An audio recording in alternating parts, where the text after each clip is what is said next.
The year is 1954. The world is still reeling from the aftermath of World War II, and the Cold War is in full swing. The air is thick with tension and uncertainty, and the shadows of the past loom large over the present. In this turbulent time, we find ourselves on a journey to a place shrouded in mystery and fear. US Marshal Teddy Daniels arrives at the imposing Ashcliffe Hospital on Shutter Island. The hospital, a fortress-like structure, stands ominously against the stormy sky, its walls holding secrets that many fear to uncover. Teddy, a man of determination and grit, steps out of his car, his eyes scanning the foreboding building before him.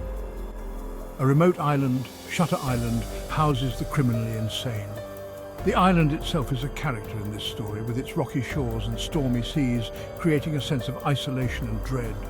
The waves crash violently against the rocks, as if warning intruders to stay away. The island is a place where the line between sanity and madness is thin, and the truth is often obscured by shadows. Daniels, along with his new partner Chuck Ohl, are there to investigate a strange disappearance. Chuck, a fresh-faced and eager young marshal, follows Teddy closely, his eyes wide with curiosity and apprehension. The two men, dressed in their sharp suits and fedoras, make their way through the dimly lit corridors of the hospital, their footsteps echoing off the cold, sterile walls. A patient named Rachel Solando has vanished from her cell. The cell, now empty, holds an eerie silence. The bed is neatly made, and the bars on the window are intact, yet Rachel is nowhere to be found. The staff, a mix of doctors and nurses, stand around the cell, their faces etched with worry and confusion. How could a patient simply disappear from a locked room? The mystery deepens as the hospital staff appear evasive. Their eyes dart around nervously, and they avoid direct answers to Teddy's questions. There is a palpable sense of fear and secrecy among them, as if they are hiding something. Teddy's instincts tell him that there is more to this case than meets the eye. Daniel starts to sense something is amiss. His years of experience as a marshal have honed his ability to read people and situations, and his gut tells him that something is very wrong here. The hospital, with its labyrinthine hallways and shadowy corners, seems to be hiding dark secrets. Teddy's mind races as he tries to piece together the puzzle. Daniels is a World War II veteran. His time in the war has left him with deep scars, both physical and emotional. The horrors he witnessed and the battles he fought have shaped him into the man he is today. He carries the weight of his experiences with him, and they influence his every action and decision. He carries the weight of his experiences. The memories of the war are never far from his mind, and they often come rushing back at the most unexpected moments. He keeps a photograph of his fallen comrades in his wallet, a constant reminder of the sacrifices made and the lives lost. The war has left an indelible mark on his soul. He is haunted by memories of the war. The flashbacks are vivid and relentless, pulling him back to the battlefields and the horrors he witnessed. The sounds of gunfire and the cries of the wounded echo in his mind, and he often wakes up in a cold sweat, his heart pounding. The war may be over, but for Teddy, the battle continues. He is also troubled by the loss of his wife, Dolores. Her death has left a void in his life that nothing can fill. He carries a locket with her picture, a small token of the love they shared. The pain of her loss is a constant ache in his heart, and he often finds himself lost in memories of their time together. The investigation into Rachel Solando's disappearance begins to intertwine with Daniels' own troubled past. As he delves deeper into the case, he finds himself confronting his own demons. The lines between his professional duty and personal struggles blur, and he begins to question his own sanity. The dark hallways of the hospital seem to mirror the labyrinth of his mind. The lines between reality and illusion begin to blur. Teddy's grip on reality becomes increasingly tenuous as he is drawn deeper into the mystery. Hallucinations and visions plague him, making it difficult to distinguish between what is real and what is imagined. The island, with its oppressive atmosphere and hidden secrets, seems to be playing tricks on his mind.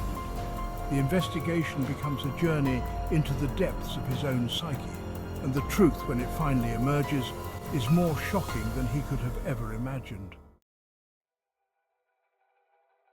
The search for Rachel Solando is fraught with obstacles.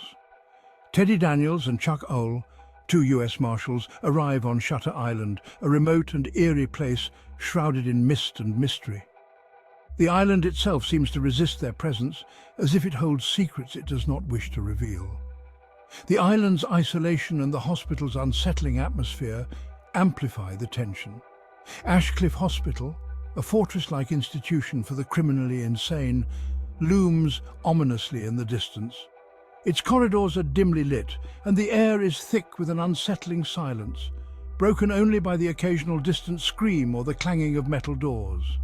Daniels and Chuck interview the staff and patients, piecing together clues. The staff, a mix of stern doctors and wary nurses, offer little help, their answers often vague or evasive.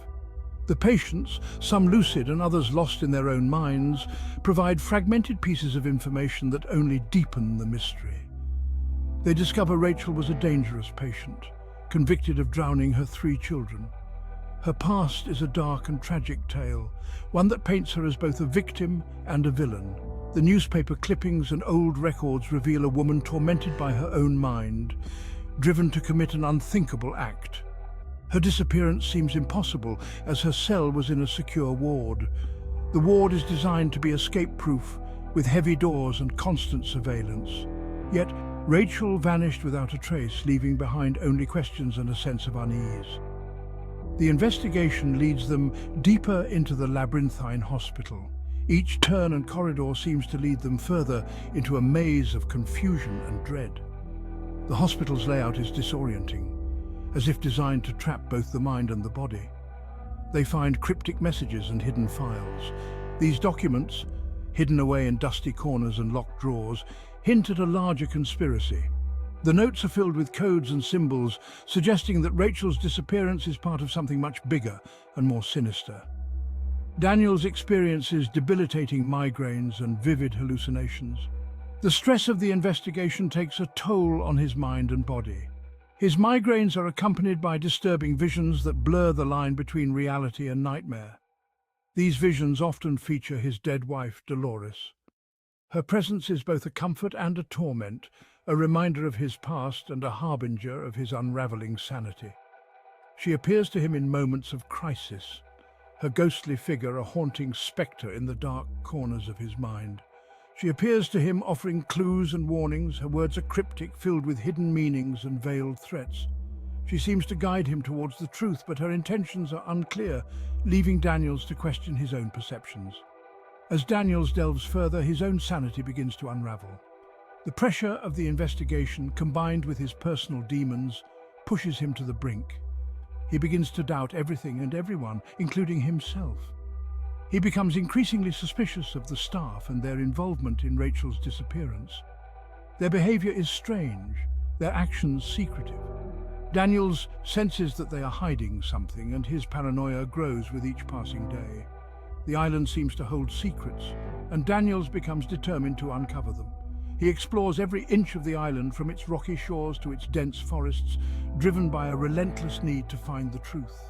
The dark clouds overhead mirror the storm brewing within him as he edges closer to a revelation that could shatter his world.